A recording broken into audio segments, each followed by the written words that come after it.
자, 오늘 8장 11절부터 봅시다. 8장 11절 바리새인들이 나와서 예수를 힐난하며 그를 시험하여 하늘로부터 오는 표적을 구하거늘.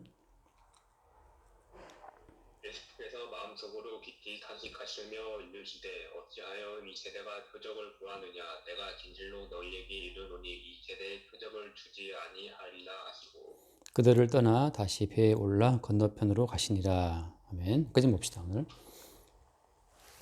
이게 사람들이, 그러니까 피조물이 어떤 창조자를 검증할 수는 없지. 그런 것처럼 이제 인간들이 어떤 메시아인지 아닌지를 검증할 수가 없어요. 그래서 오늘 이제 바리새인들은 그 예수님께 어떤 표적을 구하는데, 표적을 구하는 어떤 기본 전제, 그들의 마음이 어떤 상태야? 바리새인들이 어떤 마음으로 예수께 표적을 구하냐 하면 예수를 힐난하며 그를 시험하여, 그러니까 이미 예수를 깔아보고 있고 이미 예수를 어떤 메시아인지 아닌지 굉장히 의심하고 있는, 예수는 메시아가 아닐 거라고 하는 그런 전제를 깔고 그를 시험하여 하늘로부터 오는 표적을 구한다고 되어 있거든요. 그러니까 이미 그들은, 이 바리새인들은 예수를 믿는 거야, 안 믿는 거야? 이미 안 믿는 거죠. 예수를 믿지 않고 예수를 잡아 죽일 어떤 그 근거를 마련하기 위해서 예수님께 표적을 구하는 거거든. 근데 사실 이런 바리새인들의 태도가 사실 이제 모든 인간들의 어떤 보편적인 입장, 그 보편적인 태도를 보여주는 거야. 왜냐하면 사람들이 메시아인지 아닌지를 검증을 해보고 믿고 싶어 한단 말이지.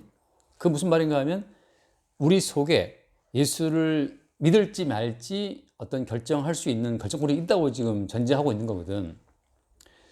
근데 모든 사람 다 마찬가지예요.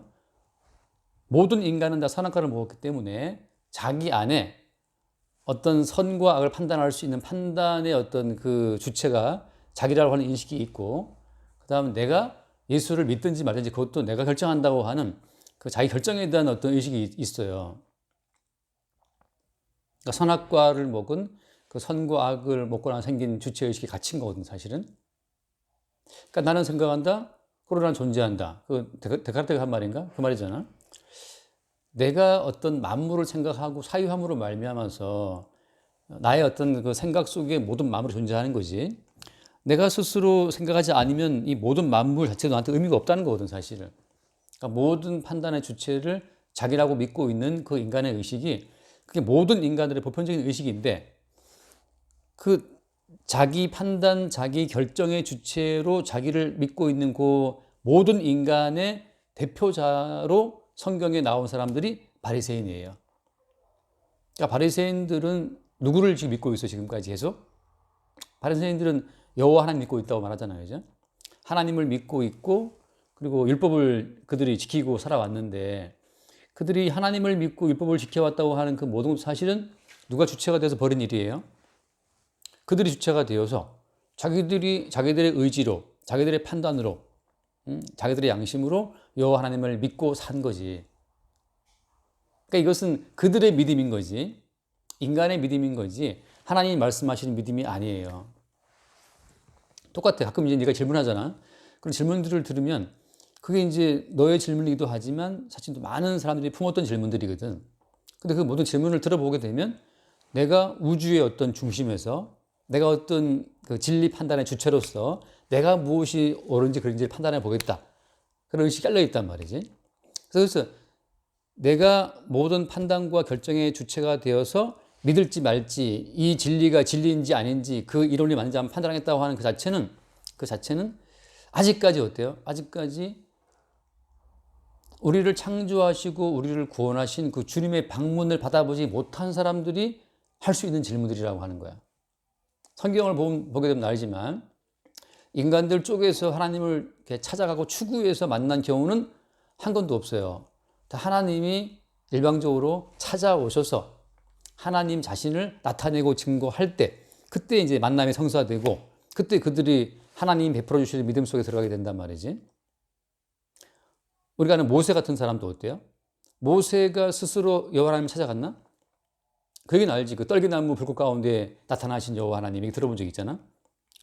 그런 것처럼 모세 자체는 여호와 하나님에 대한 의식도 없었고 다 포기하고 살고 있었는데 40년 동안 양치기에 있었으니까 40년 동안 미디안 광야에서 양치기 하면서 그 도망자로 살고 있었는데 어느 날 갑자기 그 떨기나무 불꽃 가운데서 여호와 하나님 찾아오셔서 모세를 부르신 거잖아. 그러니까 창조자 하나님은 또 구원자 하나님은 그분이 어떤 주체적으로 인간에게 찾아오셔서 그분 자신을 드러내시는 거거든. 그걸 뭐라고 불러? 계시의 주인공이신 그 하나님이 친히 계시 우리에게 어떤 베일을 열어서 자기를 보이시는 것. 그게 뭐야? 자기를 보이시는 그것이 계시지, 계시. 인간이 찾고 추구해서 수없이 많은 질문과 질문을 통해서 도달한 어떤 지점에서 발견되는 그런 메시아, 그런 신은 없다는 거죠. 인간이 본인이 어떤 주체가 되어서 자기의 생각으로 자기의 정성과 열정으로 추구하고 찾아간 그 신은 다 우상이야, 사실은. 진짜 하나님은 어때요? 진짜 하나님은 그 성경에 나오는 표현대로 말하자면 하나님은 스스로 숨어 계시는 분이기 때문에 피조물인 인간의 모든 시선으로부터 하나님은 숨어 계시는 분이야. 그래서 피조물로부터 발견되는 그 어떤 창조자라면 그 창조자가 아닌 거죠. 그래서 성경에서 나오는 참된 메시아 예수 그리스도는 예수 그리스도께서 주체적으로 주도적으로 우리에게 당신의 구원을 나타내시고 우리 찾아오시는 거지. 우리 쪽에서 어떤 메시아와 구원자 뭐 하나님 여를 찾아가서 어떤 정체를 밝힌다는 그 자체는 어떤 성경에서 말하는 그 예수 그리스도가 아닌 거지. 그래서 오늘 말씀에 바리새인들은 이미 예수 그리스도를 메시아라고 보지 않는 상태에서 힐난하고 비난하고 믿지 않고 시험하는 그런 기본 마인드로 예수께 지금 표적을 원하고 있다고. 이 사람들은 지금 왜 예수를 메시아라고 보지 않는 거예요? 왜 그런 전제를 알고 있냐 하면 이미 뭐 예수님께서는 나사렛 출신이기 때문에 나사렛이라는 그 지방 자체는 뭐 굉장히 그 당시에 천대받던 지역이기 때문에 도저히 어떤 그 거룩한 자손, 거룩한 혈통을 이어온 지역이 아니라고 이제 소문난 지역이란 말이에요, 나사렛 쪽은. 그래서 여러 가지, 그다음에 예수님 부모님 목수였고, 예수님이 학벌도 없었고 등등 여러 가지 근거를 봤을 때 그들이 추구하는 메시아가 아니라는 결론을 이미 내린 상태에서 예수를 보고 있는 거예요. 그래서 예수 그리스도, 예수가 메시아가 아니라고 하는 어떤 그런 확실한 증거를 잡아 죽일 어떤 궁리, 그것을 이제 시험하려고 예수님께 물어보는 거거든. 근데 예수님께서는 거기에 응하지 않아요. 그래서 하신 말씀이 12절 말씀에 예수께서 마음속으로 깊이 탄식하시며 이르시되 어찌하여 이 세대가 표적을 구하느냐. 내가 진실로 너희에게 이르노니 이 세대에 표적을 주지 않겠다. 인간들의 요청에 의해서 하나님은, 예수님은 표적을 주지 않는다는 거지. 그래서 흔히 말하는 그런 친구 있거든. 예전에, 지금은 뭐 다른 지방에 살고 잘 모르겠는데 그 친구가 아버지가 병이 들었어요. 암이 걸렸는데 그 친구가 교회 나와서 했던 기도가 뭐냐 하면 내 아버지를 암으로부터 낫게 해주시면 내가 평생 예수를 잘 믿겠습니다. 그렇게 이제 한 거지. 그 기도를 열심히 했어. 근데 아버지가 죽었어. 암으로 돌아가셨어. 그래서 다시 교회 안 나오는 거예요. 다시 말해서 내 아버지의 병을 낫게 해주시는 그런 메시아라면 내가 믿겠다라는 약속을 누가 한 거야? 본인 스스로, 지 스스로 한 거지. 그렇게 이제 예수 그리스도의 하나님의 어떤 구원자됨을 스스로 피조물인 자기가 판단을 하겠다라고 선언을 하고 일방적으로 기도를 했는데 아버님 돌아가셨고, 그래서 다시 지금도 아마 내가 교회 안 나가고 알고 있어요. 그렇게 어떤 인간 쪽에서 판단하는 그런 메시아, 발견되는 메시아, 그건 아니라는 사실. 그래서 예수님께서 거기에 대해서는 표적을 보여주지 않아요. 자, 성경의 기본은 뭐냐? 잠깐 말씀을 읽어볼게요, 한번. 로마서를 잠깐 펼쳐봐. 로마서 9장. 로마서 9장을 보면, 자, 15절부터 볼게요. 로마서 9장 14절 먼저 볼게요. 9장 14절. 그런즉 우리가 무슨 말을 하리요? 하나님께 불의가 있느냐? 그럴 수 없느니라. 그 다음 보세요. 모세에게 이르시되 내가 공소리 여길 자를 공소리 여기고 불쌍히 여길 자를 불쌍히 여기리라 하셨으니 그런즉 원하는 자로 말미암음도 아니요 다른 박질하는 자로 말미암음도 아니요 오직 긍휼히 여기시는 하나님으로 말미암음이니라. 여기 보면 하나님께 불의가 있냐? 하나님은 불의가 없다는 거지. 왜냐하면 하나님 그분이 창조자이기 때문에 모든 만물을 만드신 분이 본인이 만든 만물을 여기에 두든 저기에 두든 그것은 모든 만물을 창조하신 창조자의 의지라고 하는 거지. 하나님께서 모든 만물을 창조할 때에는 하나님의 뜻을 구현하기 위해서 창조하신 거란 말이야. 근데 피조물들에게 쓸데없는 주체의식이 삽입됐어요. 그 이제 마귀가 심어놓은 가라지 같은 건데 마귀의 미혹에 의해서 인간에게 주체의식이 들어간 거라고. 그래서 그 인간이 피조물인 주제를 망각하고 자기를 창조한 창조자한테 질문을 하고 요청을 하는 거야. 어떤 요구 사항을 내밀면서 딜을 거래를 하려고 하는 거지. 그래서 오늘 그 15절 말씀처럼 내가 긍휼히 여길 자를 긍휼히 여기고 불쌍히 여길 자를 불쌍히 여기겠다. 16절 원하는 자로 말미암으면 또 아니고, 그러니까 인간이 원한다고 해서 하나님께서 네가 원하고 있구나, 내가 응답해 줄게, 그게 아니라는 거지. 우리 흔히 말하는 우리나라의 어떤 그 전통 사상이 있잖아요. 그 지성이면 감천이라고. 지성이면 감천이다. 인간의 정성을, 지극한 정성을 다하면 감천, 하늘을 감동시킨다는 말이 있잖아. 근데 여기 말씀 보면은 원하는 자가 아니라는 거지. 인간이 원한다고 해서, 인간이 원하고 또 원하고 정성을 바친다고 해서 하나님께서 그 정성을 보시고 참 갸륵하구나 하고 응답하는 그 신은 성경에서 말하는 하나님이 아니에요. 그건 인간들이 만들어낸, 인간들이 간절히 원하는 하나님의 이미지지. 그게 우상이라고 하는 거거든. 자, 다른 박치하는 자도 아니라는 거지. 열심히 막 충성 봉사했어, 하나님을 섬겼어, 그것도 아니라는 거예요. 그 얘기는 알고 있지. 가인이라는 사람이 그 농사를 지어서 하나님께 제사했잖아. 하나님이 받아 안 받아? 안 받잖아요. 가인 입장에서는 열받지. 왜? 나는 정성껏 농사한 것을 가지고서, 정말 땀 흘려 농사한 결실을 가지고서 딱 들었는데 하나님이 그걸 안 받으니까 얼마나 기분 나빠요. 그 어떤 열받는 마음 때문에 나중에 이제 동생 아벨을 죽이는데, 그렇게 다란박질을 해서 최선을 다해 정성을 다해서 바친다고 해서 하나님이 거기에 냉큼 받는 분도 아니라는 거야. 다시 말하면 어때요? 인간 쪽에서 벌이는 모든 어떤 주도적인 인간의 행함 자체를 다 거부하는 하나님이 성경의 하나님이라고 하는 거지. 여기에 동의가 안 되면 성경을 읽다가 이제 치워버리는 거예요. 왜? 인간의 정성과 인간의 행위에 어떤 반응을 안 보이는 하나님이라면 인간들이 왜 거기에 정성을 바치고 행위를 바치고 열심을 바치겠어요? 근데 성경에서 뭘 말하는 거야? 진짜 하나님은 바로 그렇게 하나님 본인의 의지와 뜻에 의해서만 어떤 구원을, 긍휼을 베푸신다고 하는 거지. 그래서 그 뒤에 나오는 말씀이 뭐야? 오직 긍휼히 여기시는 하나님으로 말미암음이니라. 하나님께서 불쌍히 여기시면 그 사람에게 하나님이 자기를 나타내 보이시는 거고, 피조물 쪽에서 어떠한 결단과 의지, 정성, 거기에 대해서 하나님이 다 반응하시는 것이 아니라는 거예요. 그래서 오늘 이제 말씀이 돌아와서 다시 보게 되면 바리새인들은 표적을 구해서 그 표적을 보여주면 그 표적을 보고 당신의 메시아성을 내가 인정하겠어. 이게 마치 뭐라 할까? 예수를 앉혀놓고 쉽게 말하면 이제 면접 보는 거, 면접. 바리새인 면접 보는 거지. 자, 당신이 메시아가 맞는지 안 맞는지 우리가 한번 검증하겠다. 그러니까 우리 검증단, 우리 면접관들한테 네가 메시아라는 증거를 한번 보여봐. 자, 먼저 표적 한번 표적 보여봐. 병자를 낫게 해보고, 가난한 자에게 양식을 줘보고, 표적을 구한다는 얘기지. 그들이 면접관이 되어서. 근데 예수님께서 모든 걸 창조한 창조주이시고, 그분이 메시아인데, 인간의 증거를 예수님은 원하지 않거든요. 인간들의 판단에 의해서, 그 사람 메시아가 맞아, 그 사람 하나님이 맞아, 그런 인간의 판단을 주님이 원하지 않는다는 거지.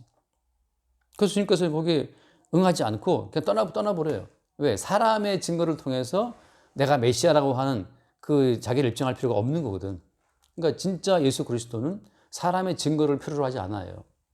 사람의 증거를 필요로 하는 사람들은 정치인들이겠지, 아니면 정말 어떤 세치혀로 어떤 논리적인 어떤 사상을 가지고서 많은 사람들한테 그 사상의 동조자를 얻는 사람들이겠지. 그러니까 철학하는 사람들도 어떤 철학적인 사상을 가지고서 많은 사람들의 어떤 그 지지를 받잖아요. 근데 예수님께서는 사람 지지가 필요하지 않아. 잠깐 말씀 봐요. 누가복음을 잠깐 보면, 누가복음 13장을 볼까?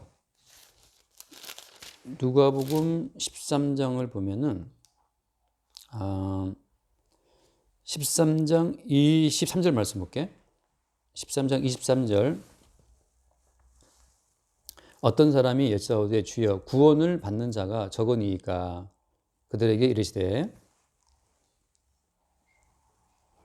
그 다음 보세요. 24절. 들어가기를 힘쓰라. 내가 너희에게 이르노니 들어가기를 구하여도 못하는 자가 많으리라.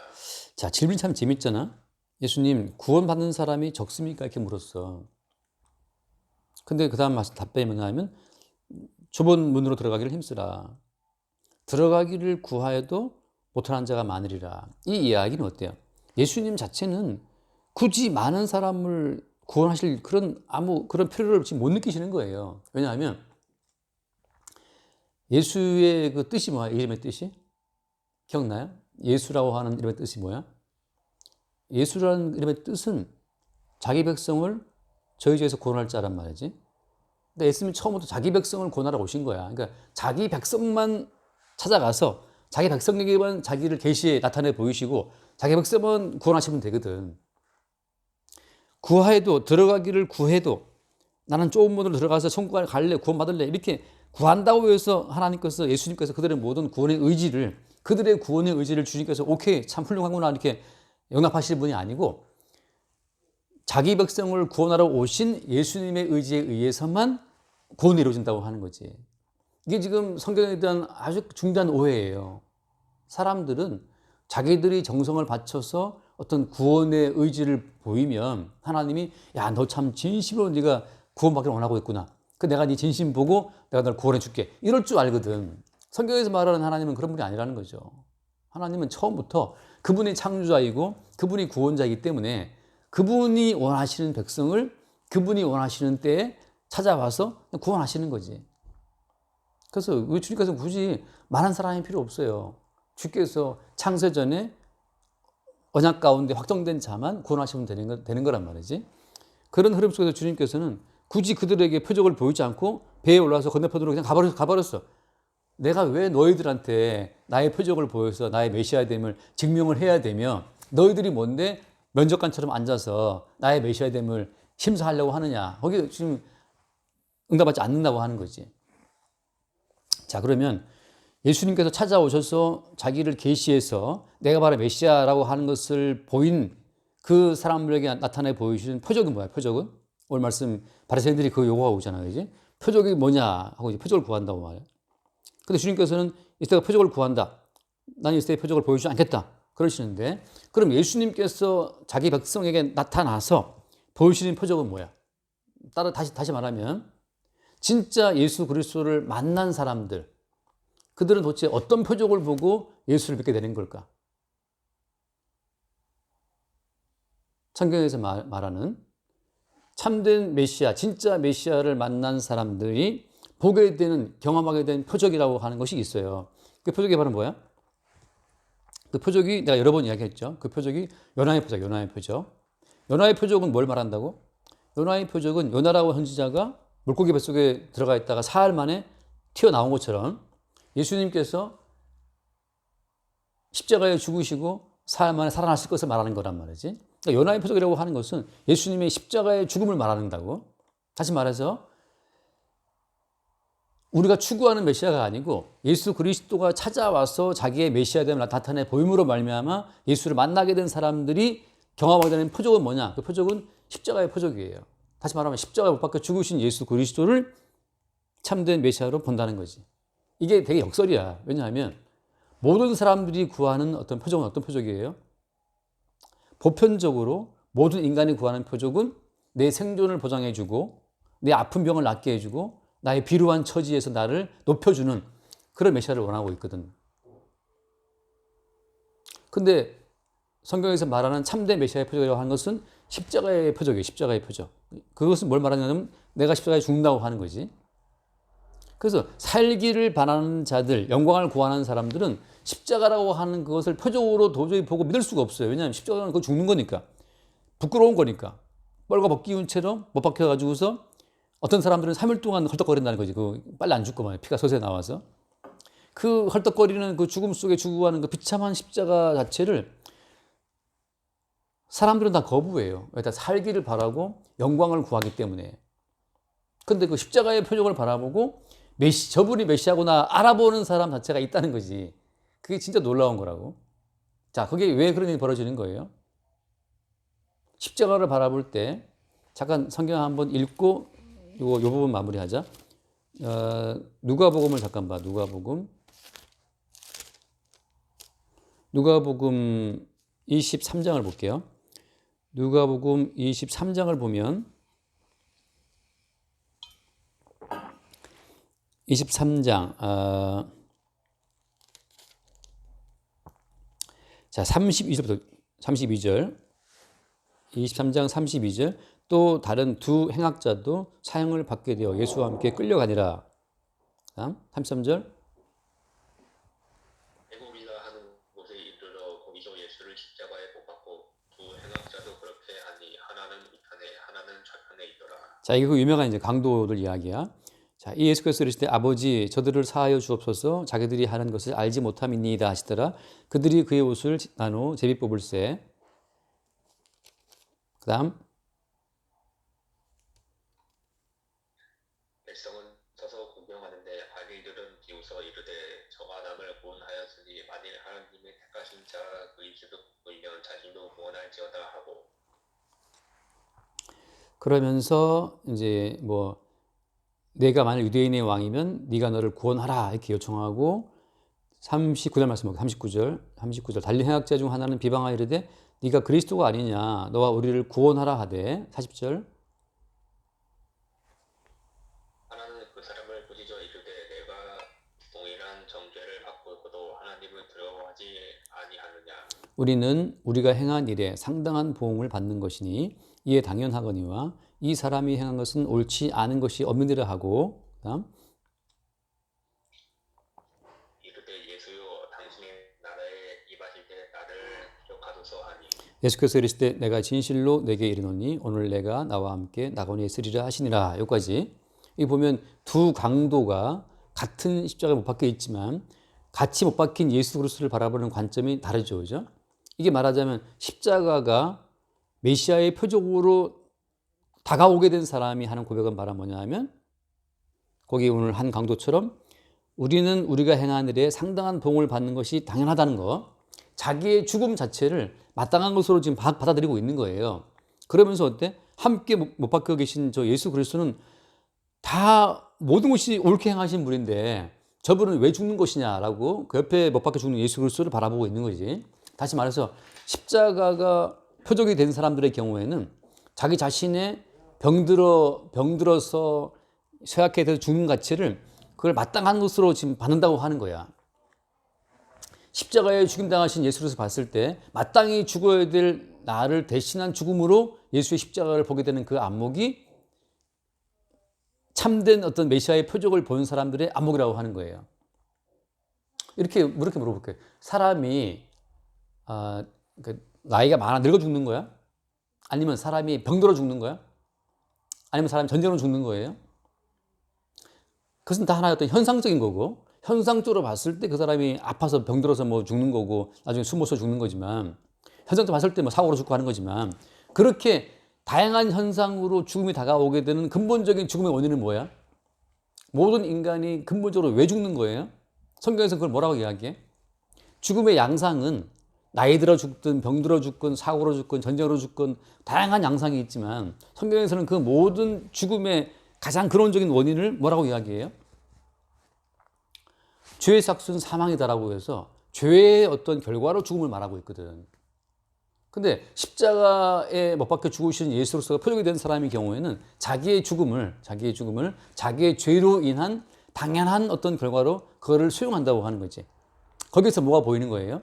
당연한 죽음 속에 내가 죽고 있는데 함께 못 박혀 죽으신 예수를 본다고. 거기에서 이제 예수님이 친히 담당하시는 우리가 평생 그 범해도 다 알 수 없는 정말 죄라고 하는 것은 끝도 없이 넓고 깊은 것인데 그 우리가 다 체험할 수 없는 그 모든 죄를, 인간의 모든 죄를 담당하신 예수 그리스도의 십자가의 죽음을 그때 본다고 하는 거예요.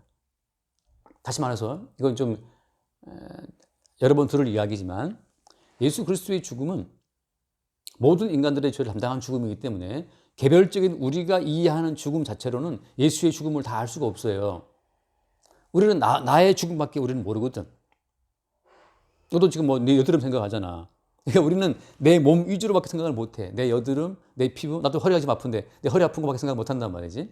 그러니까 우리는 다 우리 몸 자체 위주로만 생각을 하기 때문에, 그러나 예수 그리스도의 죽음은 너의 아픔과 나의 아픔과 또 자기 백성들의 모든 아픔을 대신 지고 십자가에 죽는 죽음이기 때문에, 예수의 십자가를 표적으로 보는 사람들은 자기의 죽어가는 과정을 통해서 나의 모든 죄와 아픔을 담당하신 예수 그리스도의 그 아픔을 함께 참여함으로 알아간다고 하는 거지. 이러한 죄를, 이러한 약함을 예수님이 십자가에서 대신 담당하신 것이구나를 본다고 하는 거예요. 그래서 쉽게 말하면 그거지. 잠깐 이 말씀을 보자. 그 말씀을 보면 낫겠다. 거기 몇 장을 보냐 하면은 그 마태복음을 잠깐 볼까? 마태복음 20장 말씀 보자. 마태복음 20장에 보면은 거기 보면은 그 세베대 그 아들들의 엄마가 와서 높은 자리를 구하는 게 있어요. 마태복음 20장 20절 말씀 봐. 20절 먼저 볼게. 20장 20절. 그때 세베대의 아들의 어머니가 그 아들들 데리고 예수께 와서 절하며 무엇을 구하니? 21절 보세요.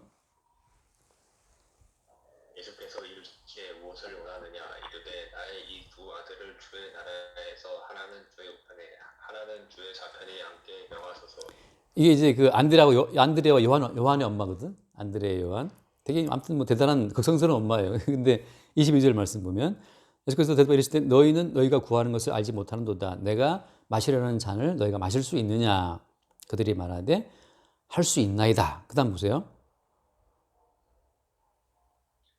이르시되 너희가 과연 내 잔을 마시려니와 내 좌우편에 앉는 것은 내가 주는 것이 아니라 내 아버지께서 누구를 위하여 예비하셨든지 그들이 얻을 것이니라. 여기 보면 지금 이런 말씀 하셨잖아. 너희가 내가 마시려는 잔을 마실 수 있느냐라고 물어보시거든. 다시 말하면 예수님께서 연화의 표적, 십자가의 표적을 보이며 십자가의 죽임을 당하실 때 예수님의 그 십자가의 죽음의 고통에 함께 참여할 수 있냐를 물어보시는 거거든. 고난에 쓴 잔을 맞겠냐는 뜻이야. 고난에 쓴 잔을 같이 마실 수 있겠냐를 물어보시는 건데, 과연 그래서 이제 예수님 12명의 제자 가운데서 누가 제일 빨리 순교를 당해요? 누가 제일 먼저 죽어? 오늘 여기 있던 이 세베대의 아들 그 안드레, 이 하나의 그 아들들 중에 하나는 좌표 우편 말을 물었던 이 아들 안드레가 제일 먼저 순교를 당하고 목이 날아가거든. 그래서 예수님이 죽임 당하신 십자가의 그 고난과 아픔에 지금 이 두 아들 가운데 하나가 제일 먼저 거기에 참여를 해요. 그 다음에 어때? 또 하나 아들 요한복음도 쓰고 요한께서 쓰는 그 요한 말이지. 그 요한은 어때? 끝까지 안 죽어. 계속 살아남아. 끝까지 가장 오랫동안 살아남아. 12명 가운데에서 살아있으면서 어때? 살아있으면서 밤모섬 교양도 가고 예수님 어머니도 모셔야 되고 온갖 또 어떤 삶의 고통을 겪어요. 다시 말해서 한 명의 아들은 1순위로 목이 날아가서 순교를 당하고, 또 한 명의 아들은 끝까지 장수 살아남으면서 요한계시록을 쓰고 이제 아주 죽는단 말이지. 그거 전부 뭐냐면 이제 십자가에 죽임 당하신 그 예수의 표적, 예수의 십자가의 고난에 참여하는 인생을 그들이 살아간다는 점에서 예수님이 마시는 잔에 참여를 하게 된 거야. 오케이? 그래서 지금 예수님께서 표적을 보이시는 것은 예수의 의지에 의해서, 예수님이 구원하시는 백성이 찾아오셔서 일방적인 예수의 의지로 표적을 보이시고, 그 표적이 무엇이다? 십자가의 표적인데, 그 십자가의 표적을 접하게 되는 택함받은 백성은 그 십자가의 죽음을 통해서 마땅히 죄로 인해 죽어야 될 자기의 실상과 자기의 모든 죄업을 대신 지고 가신 예수 그리스도를 본다고 하는 거지. 그 십자가를 통해서 그들을 만나는 거예요. 그래서 어때? 예수가 마셨던 십자가의 잔에 또 참여가 되고, 자기 인생의 모든 아픔과 괴로움 속에서 먼저 십자가를 지고 죽음 당하신 예수의 아픔을 함께 느끼는 거야. 그러니까 지금 너나 나나 인생을 살아갈 때 수없이 많은 고통을 겪을 수 있는데, 그 모든 고통과 아픔의 모든 것들을 통해서 우리는 뭘 보는 거냐 하면, 먼저 이 아픔과 고통과 괴로움의 십자가를 지고 이 세상을 통과하고 지나가신 그 예수 그리스도의 아픔과 슬픔에 우리는 참여한다고 하는 거지. 그래서 성도의 인생은 의미가 있는 거예요. 예수를 믿었으면 딱 죽으면 좋은데, 아니야. 이 몸을 가지고 계속해서 십자가의 아픔을 당하신 예수의 인생에 참여하는 과정, 그의 쓴 잔을 함께 마시는 과정으로 간다고 하는 거지. 자, 그래서 이렇게 정리할게요, 오늘. 자, 오늘 핵심은 그거야. 인간의 의지에 의해서 메시아가 발견되거나 탐구되거나 그렇지 않는다는 거죠. 오히려 메시아의 일방적인 의지에 의해서 그분이 자기 백성을 찾아오셔서 어떤 표적을 보이신다? 십자가의 표적을 보이신다고 하는 거야. 그러니까 가끔씩 들어봐야지. 무슨 뭐 간증이 들었을 때, 간증이 나가잖아. 그런 거 들었을 때, 무슨 내가 병이 나았고 뭐 했고, 그런 간증들은 한번 생각을 해봐야 돼요. 내가 무슨 부자가 되었고, 병이 나았고, 무슨 놀라운 일이 풀렸고 하는 그 모든 것은 참된 메시아가 우리 가운데 오실 때, 그때 주님이 보이시는 표적이라고 하는 것은 십자가의 표적이지, 병을 낫게 해주는 표적, 뭐 그런 표적들이 아니라는 사실. 한번 생각을 해봐야 돼요. 과연 저들이 진짜 예수를 만난 것인가? 인간들이 추구하는 예수는 생존과 번영과 영광과 그걸 도와주는 예수지만 성경에서 말하는 예수로서는 십자가의 예수예요. 그러니까 십자가의 예수, 십자가라는 표적 이외에 다른 표적으로 다가온 그 어떤 신들은 사실은 마귀일 확률이 매우 높아요. 그러니까 이제 오늘날 기독교가 자꾸 이제 기독교를 포장하고 꾸며가지고 소개하려고 그러는데 그 속에서 자꾸만 십자가의 표적 이외에 자꾸 번영의 어떤 표적, 뭐 어떤 그들의 소원을 이루어지는 표적 같은 것들을 자꾸 광고한다고. 그게 오히려 말하면 바리새인들이 추구하는 어떤 메시아의 표적이에요. 거기 지금 저 몇 분 남았다고 떴나? 화면에? 그런 건 안 떴네? 잘 모르겠는데요. 거기 지금, 이게 지금, 몇 분? 7분. 이게 지금 제한 시간이 걸려서 그만 끝나버리더라고. 오케이, 여기까지 할게. 자, 그럼, 내가 기도할까? 기도 마칠게요. 하나님 아버지, 감사합니다. 당대에 가장 높은 종교성을 지니고 있다는 바리새인들이 예수를 앉혀놓고 예수께 메시아로서의 표적을 요구했습니다. 그러나 예수님께서는 그들의 표적에 응하지 않으신 것처럼 인간의 요구에 응하지 않고 오직 창조주이시며 구원자이신 주님의 의지를 따라 이 땅에 구원을 베푸시는 그 주님의 십자가의 표적을 우리가 발견할 수 있도록 은혜를 더하여 주옵소서. 우리 주 예수 이름으로 기도드립니다. 아멘. 여기까지 일단 합시다.